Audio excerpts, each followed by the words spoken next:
देखिए, छोटे छोटे जो बच्चे होते हैं उनको किसी चीज़ का ज्ञान नहीं होता है। हालांकि वो बाहर से जो सुनते हैं देखते हैं उसे सीख लेते हैं। उनको ख्याल में रखते हुए उनके बारे में जानना बहुत ज़रूरी है, क्योंकि बच्चे कोई बिजनेस नहीं है कि उसको बड़ा करके उससे भोग लिए। उसको बोले काम करो पैसा कमाओ, एक गार्जियन के रूप में हम उस पर शोषण कर लिए हैं। बच्चे उस प्रकार से नहीं होने चाहिए। आपने जितना गंदगी जीवन जिया है, गंदा जीवन जिया है, माया में रह के, मोह में रख के, वासनाओं में रह के, उस बच्चे को वासना रहित जीवन सिखाने में या जीने के लिए आपको मदद करना ही पड़ेगा। उसको बोध जगाने के लिए, उसको चेतना उच्चतर स्थान पर पहुंचाने के लिए आपको कुछ ना कुछ मदद करना ही पड़ेगा, चाहे बच्चे किसी का भी हो। हालांकि बच्चे बच्चे होते हैं, किसी का बच्चे नहीं होते हैं, लेकिन एक धारणा है कि बच्चे उसके होते हैं, उसके होते हैं। बच्चे कहा जाता है, जो कि तथ्य भी है, कि बच्चे मिट्टी की तरह होते हैं, उनको जैसा बनाया जाए वैसा हो जाएंगे। हालांकि हमारा ब्रेन भी ऐसे ही काम करता है कि ब्रेन जिस माहौल में रहेगा उस माहौल में ब्रेन उस वैसा ढाल लेगा। उदाहरण के लिए आप समझिए कि एक बच्चा जन्म लिया, दो बच्चा जन्म लिया, एक एक उसमें एक लड़का है एक लड़की है।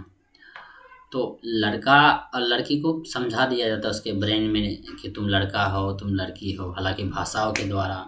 तो खुद को समझता है हाँ हम ये लड़का है हम लड़की हैं, उसका ब्रेन तो कहता है, उसको समाज समझा जाता है तुम शरीर हो शरीर हो। तो बच्चा कहता है हाँ सही है शरीर है शरीर है। लड़का भी कहता है शरीर है, लड़की भी शरीर है। फिर समझा दिया जाता है कि लड़की को ऐसे रहा जाता है, लड़का को ऐसे रहा जाता है। तो समझ जाता है उसका ब्रेन कि हाँ हम लड़की हैं हम लड़का हैं। तो वो कैप्चर कर लेता है, एब्जॉर्ब कर लेता है, अपक्योर कर लेता है अपने अंदर।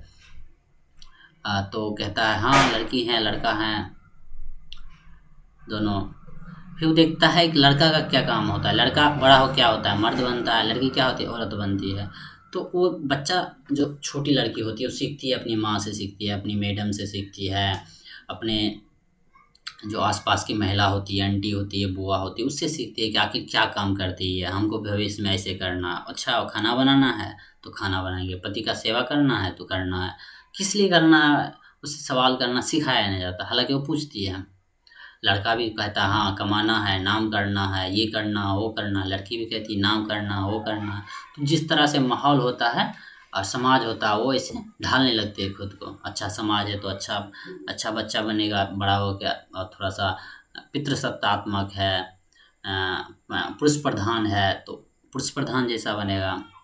चोर जैसा समाज है तो चोर बनेगा, हिंसा जैसा समाज है तो हिंसा बनेगा। वासना से ग्रस्त समाज है तो वासना से ग्रस्त रहेगा वो दोनों। स्वार्थ से भरा हुआ समाज है तो स्वार्थ से भरा हुआ समझ लेता, स्वार्थ बड़ी चीज़ है, हिंसा बड़ी चीज़ है तो वैसे जिएगा। अहिंसा बोध से आया हुआ है, अहिंसा से जिएगा समाज। तो बच्चा भी सोचेगा हाँ बोध भी कुछ होता है, ज्ञान भी कुछ होता है। समाज पैसों को, शरीर को, बाहरी संपत्ति को वैल्यू देगा, सम्मान देगा। तो बच्चा भी धीरे धीरे सीख लेता है, उसका ब्रेन सीख लेता है। हालांकि बच्चा नहीं, बच्चा को ब्रेन सीखता है।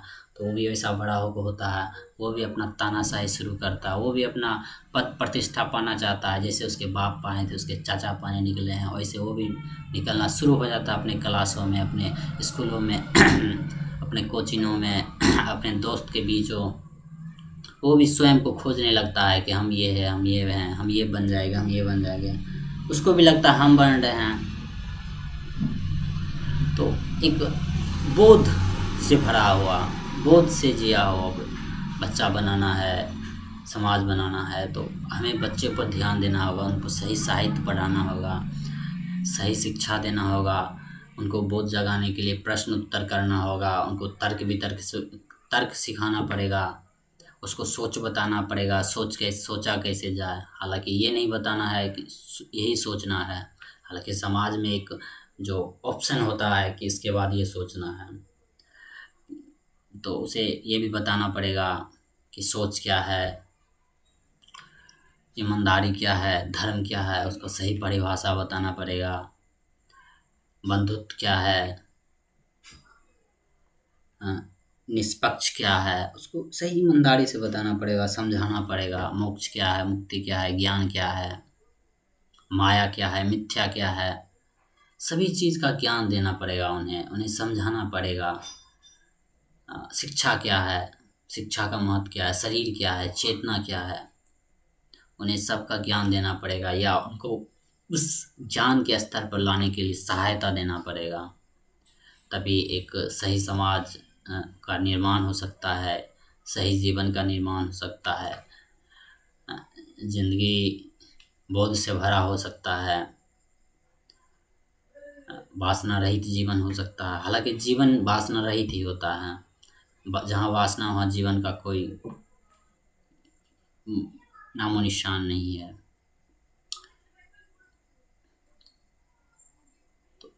समझाना पड़ेगा, हमें सिखाना पड़ेगा, सहायता देना पड़ेगा सिखाने में, सीखने में किसी को, खास करके बच्चा को। बचपन से ही बच्चे को सिखा देते हैं हिंदू है, मुसलमान है, सिख है, ईसाई है, ऐसा नहीं करना है। ये बहुत ही बेदर्दी का काम है। उसे सिखाना है धर्म क्यों बना है, धर्म का क्या काम है, उसका महत्व क्या है, आखिर धर्म कितना ऊंचा है, उसे बताना है, उसे सीखने में मदद करना है, उस पर थोपना नहीं है। उनको बताना है महापुरुषों के बारे में, उनके हृदय के बारे में, उसके ईमानदारी के बारे में। थोपना नहीं है कि तुम महापुरुष बन जाओ, थोपना नहीं है। उसको बताना है समय का वैल्यू, पैसा का वैल्यू, सामान का वैल्यू,